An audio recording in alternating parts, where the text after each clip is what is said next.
Welcome to another episode of the Roundtable. Today, joining us, we've got Leanne, Shania, Dave, and myself. And today, we're going to be talking about how we've developed our coaching framework. So, all of us as Perf coaches, we've got set rules that we have in order to deliver a product, which is coaching, premium individualized coaching. And that for us involves updating the program on a weekly basis and also communicating with our clients. Those are the two big set systems that we work within. However, it's a very loose framework, which gives us a lot of flexibility to be able to work with the people in front of us and who we attract.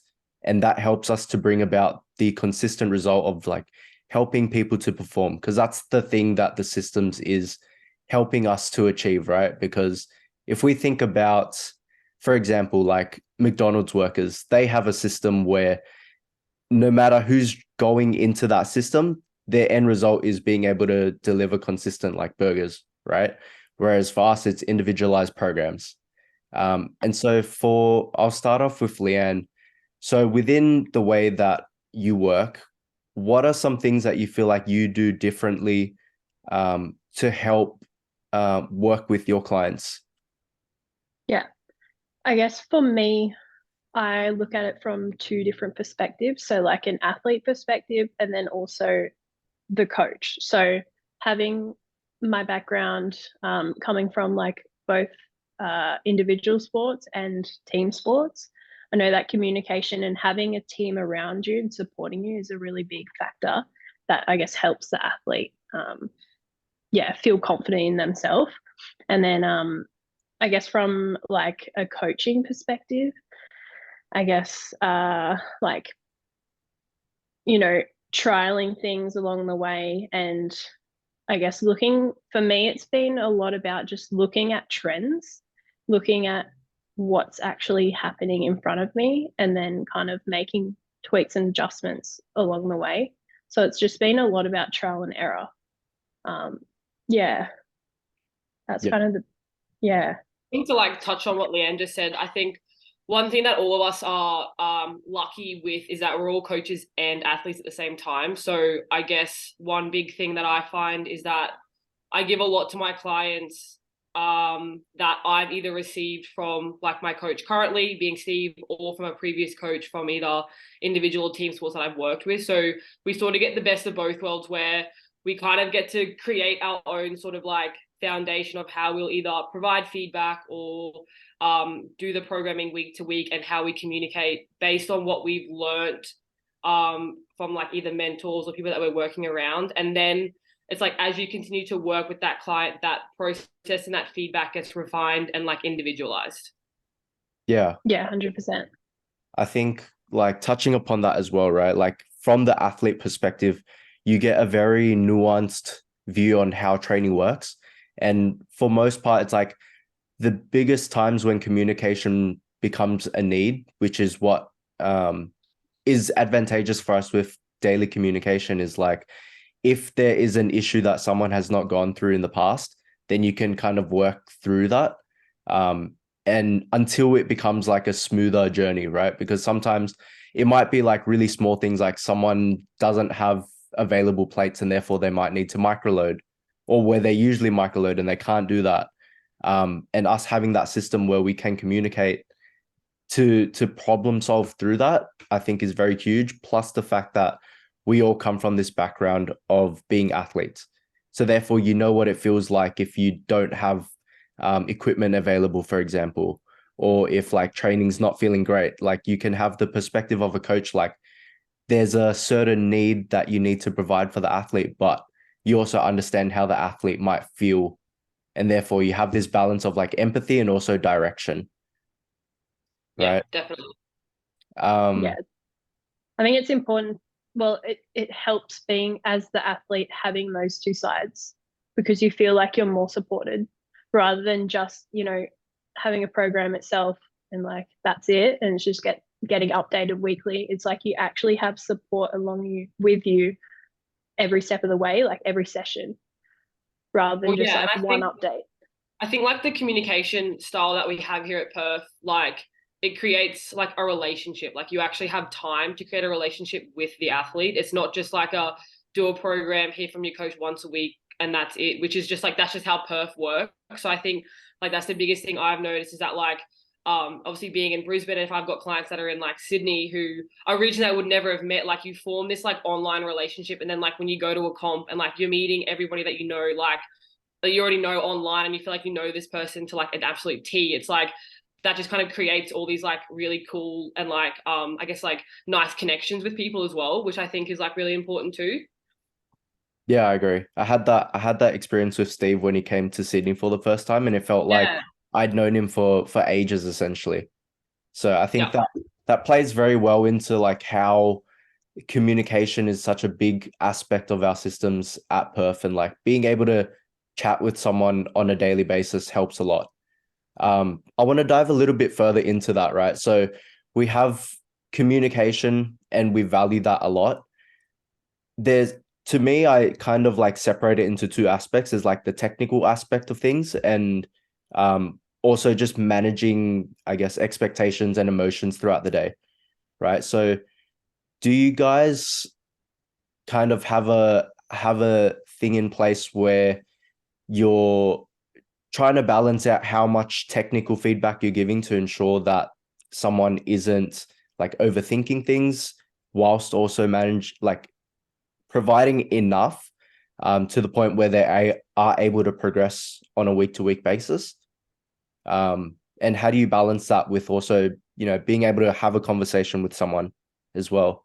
Dave, did you want to touch in on this one?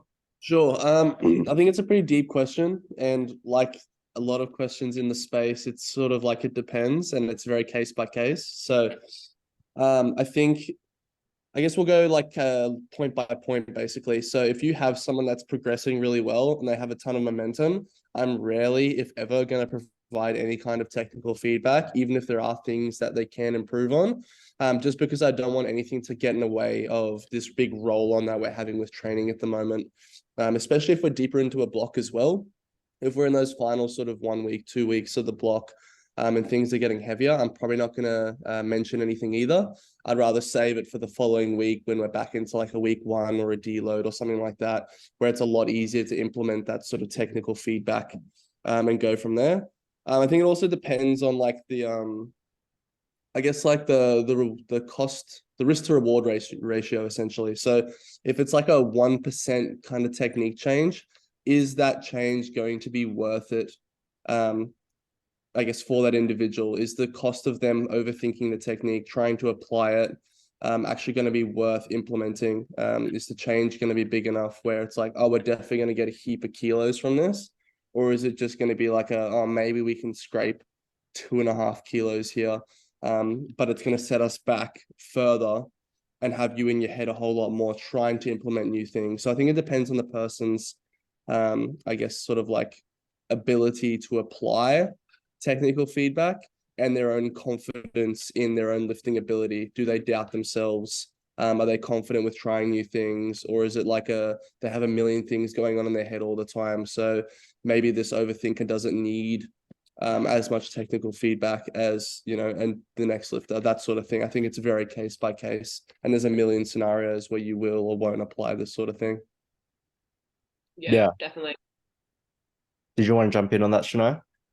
I guess the only other thing that I would kind of add to David's is also like assessing whether it's like, do you really need to cue this person, or is it something that we can control, add constraints from like a programming sense in an accessory where they can begin to feel what you're trying to cue them in, like, I guess one of the big SBD movements specifically, that will just help them to kind of get comfortable being where they need to be more so, is one thing that I guess I do.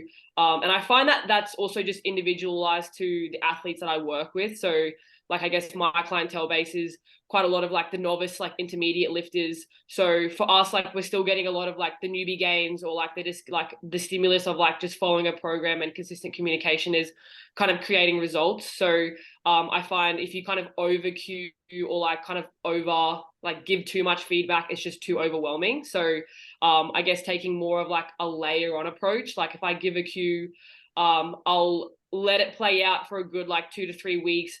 until I really start to see that cue or that like new technical feedback become quite autonomous. And then I'll look at, okay, where do we need to go from here? Or again, as David said, like just assessing where they are on the block, and I guess letting some things just play out until I see them hit something heavy, whether it's a new PR or something close to their like 1 rep max, to see if anything technically happens from like a breakdown perspective, and then what needs to be changed, and then like communication for like after that week or a new block or whatever that looks like. Yeah. And like to touch upon that, like both you guys are discussing really good points where on one end of the spectrum, we've got communication and trying to cue for technical gains. And then Shania also brings up the point of like using constraints. And then that'll start to tie into like movement systems and how you think about movement as a whole, right? Because for us coaches, we're working predominantly with powerlifters. And so like we're doing pretty much throughout the entire week, like squat, bench, deadlift. And that's compared to a lot of other sports is very fixed in terms of like plane of movement.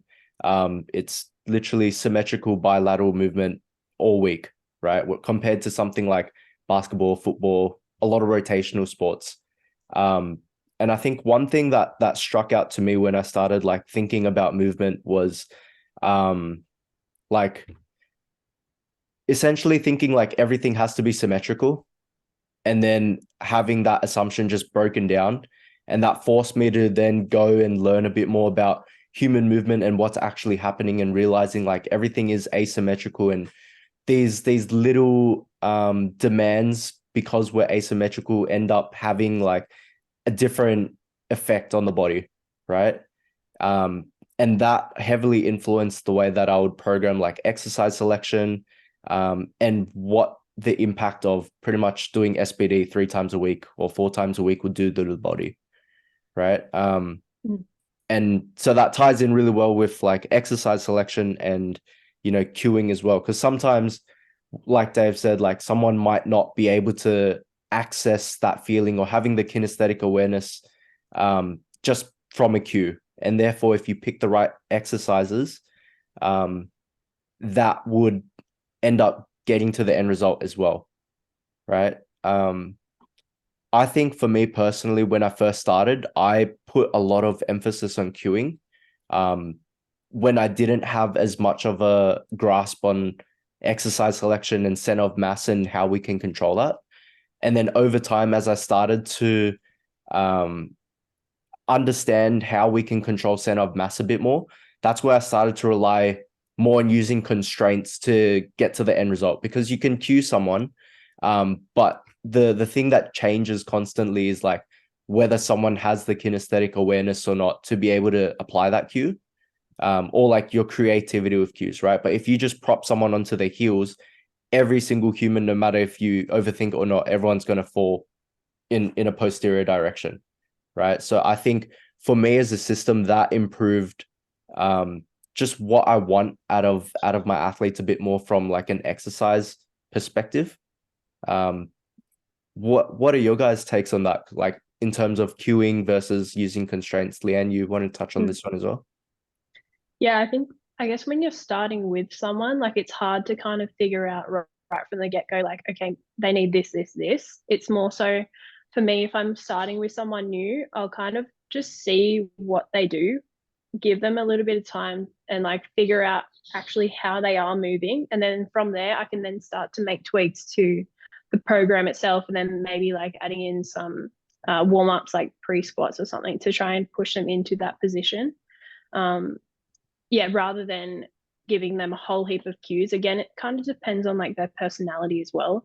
So whether they like take on cues easily, or like they tend to overthink things. So it's kind of just picking up on the athlete in front of you and what they actually need, and how to best communicate that, or whether you need to start adding in like constraints and things. And it's kind of just finding the mix of both for the person. Yeah, like I think one thing that we're sort of known for a little bit is like using primer exercises, like to set us up for example, like extension, things like that, right? So jumping on the 45 hyper before we start, that's a form of like using a constraint to set you up rather than thinking like, tilt your pelvis forward, try arch your back, right? It just, Yeah. as a system, that makes things so much easier. Yeah. For the I think athlete as you, well. like you really have to like assess and see where technical breakdowns occurring too, because then that's going to give you the information that you need, which like depending again like how long you've worked with someone, you'll either know that I guess pretty early on, or it's going to take like a few sort of blocks to kind of get you to like the answer that you kind of want as well. And like again, like I said, like especially depending on like your client base, it's going to be like very individualized. Like if you're working with I guess like elite level athletes, you'll probably know like pretty straight off the bat, and they'll be very like probably really well in tune with their body and how they move, and like they'll be able to tell you like where they're feeling sort of things. Where like a lot of I guess my clients like newer lifters, it usually doesn't happen for me, especially until like we do see some sort of technical breakdown, and then it's just communicating around why that potentially happened. Yeah, I also run the same thing. Like for me, a little rule that I generally follow is like if 2 out of the 3 lifts are progressing, like that's fine. And then if there's that one problem lift, we can spend a bit more time like being a bit more technical and trying to problem solve there, because you'd be fixated and you can actually pay attention to it. But if you're providing technical feedback across squat, bench, deadlift, and it's in depth for everything, I think that's where things can easily get lost and you end up losing the athlete just into overthinking. Yeah. I think when starting with someone, I'll usually ask like, what lift is it that you want to work on the most? And they'll usually come to me and say, oh, squats are one that I'm having difficulty with technique or whatever. And then that's the one we'll focus on. And then just let the other 2 go, like you said, Danny, because otherwise they start to just overthink everything. Whereas if we can just focus on one that we want to maybe technically improve the efficiency with, then that's good. Yeah, for sure. I guess I've got like one question, probably maybe for like Dave and Danny, like, because you guys have quite a mixture in terms of like male and female clients, right? Like I've got majority female athletes like online and sort of face to face. Leanne, I don't really know if you have a lot of males either, but you got a few, I think. But Yeah. I guess just mainly like, do you guys find that you have to differ your communication like a lot or a little bit, or like just how you provide feedback or have communication around if like things go positively or negatively, depending if you're talking with like a female or a male client? Yeah, I'll jump in first, I guess. So I think it's very dependent on the person. So I think because powerlifting is so broad in terms of who actually does the sport, you get a lot of different personalities. So you get like the classic like gym bros who are like very hardcore and like want to be the best, and they like the harsh kind of feedback. Then you also get people that might not have never played sport before, and this is the first thing that they're doing, that I guess like might be physical, and they might need like a slightly more soft approach to either feedback or criticism or things like that. So I guess figuring out who the person is and what kind of feedback they might respond best to, that's I guess more of like a build them up kind of approach, less of like a tear them down, because some people might not like getting praised all the time. So I think there's that as the first thing.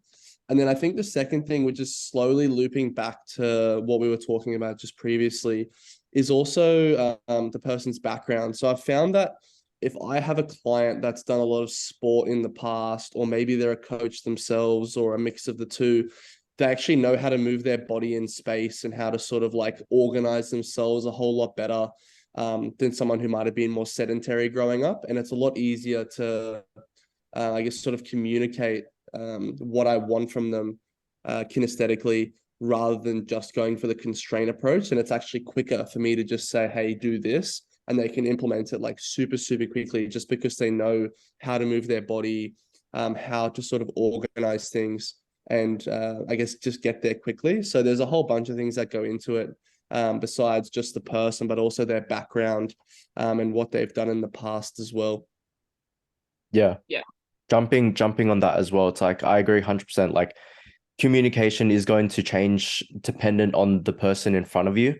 For example, someone who's coming into the sport and they're looking to just build confidence. Like I'm looking to support that rather than tearing them down and being as harsh, like Dave said, just because they're coming in with different expectations for the sport as well, right? So just because I personally have a bias towards a certain type of communication doesn't mean the athlete in front of me has that same communication style, right? And at first, I think in an idealized world, like everyone is like me, and then I'll just dish out the way that I like it, but it just doesn't work that way.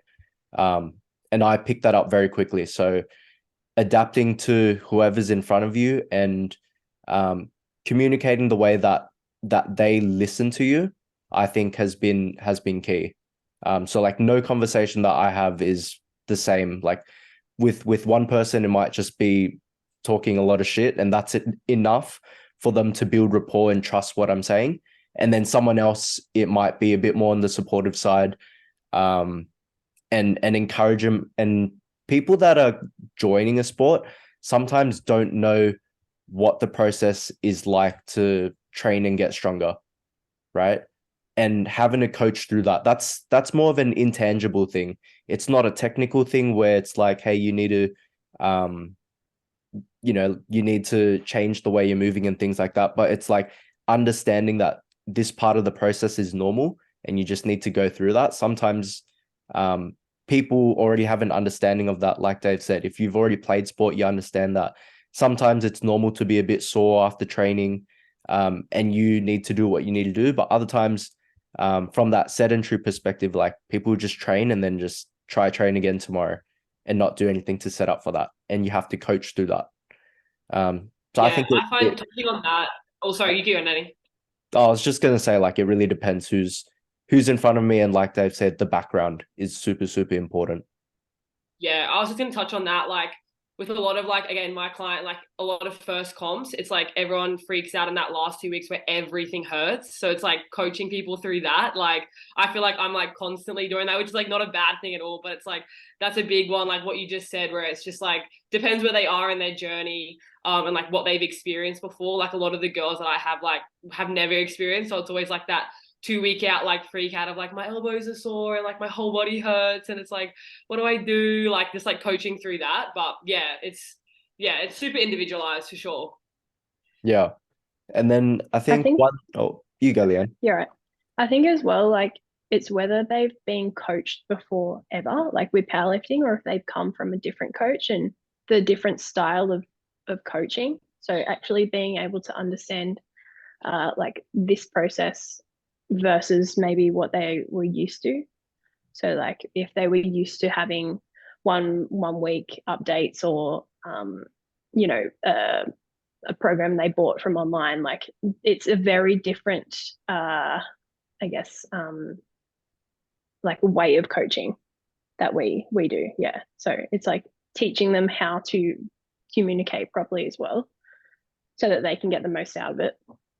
Yeah, that's huge. Like not having someone on the other end of a program that you bought that's like an 8-week program versus switching to someone who you chat with every day, ideally, is a completely different dynamic.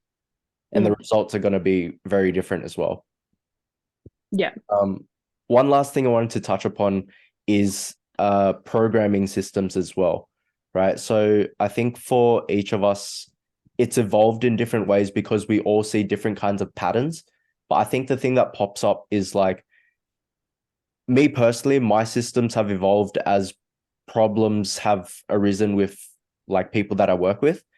And then once I realized that it's a effective way to consistently work around that problem, that's where I start implementing it long term for like across most of my athletes when I see a similar problem, right?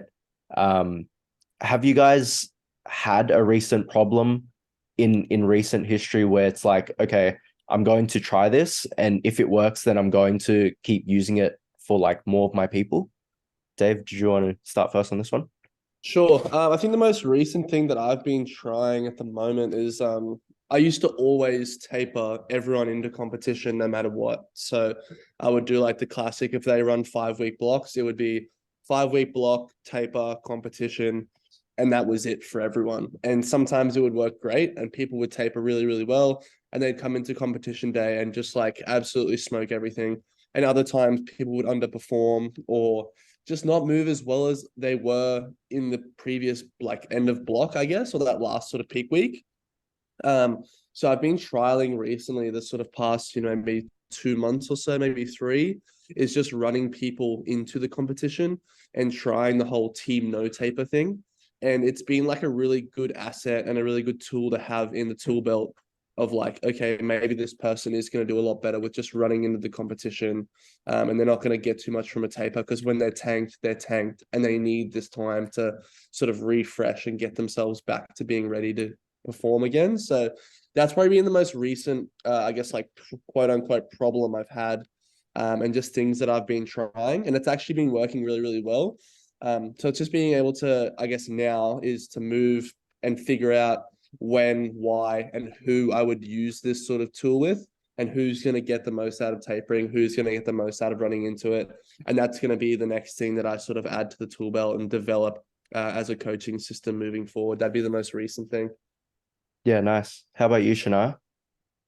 One that I've been sort of focusing on, which is like definitely going to be dependent on like competition schedule throughout the year, but I've been trialing with a lot of clients just like peaking one specific lift. So, trialing whether like keeping like bench and I guess like squat, for example, like, well, bench kind of is on its own anyway, but I guess the squat and the deadlift, it's like letting the squat sort of just like stay pretty stagnant, or like just like minimal RPE changes throughout a block, but then like peaking the deadlift to see kind of like based on, I guess, data and trends I already have of each client into like certain competitions. If I like trial or make a few tweaks here or there, leave the squat sort of just doing its thing, whether I can peak it and see the results that we get, and then sort of like vice versa for either of those lifts, which I guess for me is just going to give me, more information onto like what I can do in a competition, kind of like how much I guess they can handle intensity across like both the squat and the deadlift. If things kind of aren't showing up all at once, where I can kind of make changes. And I think too, it creates a little bit of enjoyment outside of competition prep for sure. Like when you're like kind of just like training and like there's no real like comp lined up, or we have heaps of time to make changes. It just kind of gives a little bit of drive for the athletes as well to be like, okay, this block we're gonna like peak your deadlift, or we're gonna peak your squat. Like let's see kind of where we end up, I guess. Yeah, that's a very interesting one. And then you'll get like much more refined data out of the process as well. That's really good. Leanne, how about you?